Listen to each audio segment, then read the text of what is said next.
was moving day for Nina and her family. She'd been looking forward to this day for months. They were leaving their small apartment in the city and moving into a new house with a big yard in the suburbs. Nina loved the idea of a yard. She had so many plans.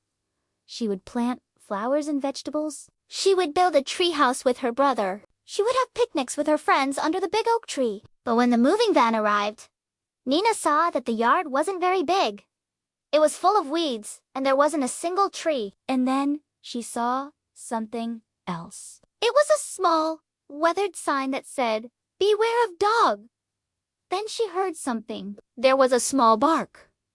Then another one. And out of the bushes came a skinny, scruffy dog. "Oh, no," said Nina. "I'm scared of dogs." The dog took one look at Nina and then started barking furiously. Nina screamed and ran away. She told her family she couldn't go outside because of the dog, but her dad said, "Don't be silly, Nina. That dog isn't going to hurt you. He just wants some love." But Nina still didn't want to go outside. She sat by the window watching the other kids in the neighborhood playing. They were riding their bikes and playing tag. They were building forts and having water balloon fights. All the things Nina wanted to do, but she couldn't because of the dog. Every day when Nina looked out the window, the dog was there. He would sit on the porch and bark at the kids. And every day Nina felt sadder and sadder. One day, Nina decided she'd had enough. She wasn't going to let a dog ruin her summer. So she went to her room and dug through her toy chest until she found her old superhero costume. It was purple with a cape and a mask. She put it on, and then she went out the front door. The dog started barking, but Nina stood her ground. She walked toward the dog, and the braver she became. She kept walking until she was just a few steps away from the dog, and then she did something unexpected. She reached out and peed at the dog. The dog stopped barking. He wagged his tail and licked Nina's hand. Then he did something even more surprising. He licked Nina's face. Nina laughed.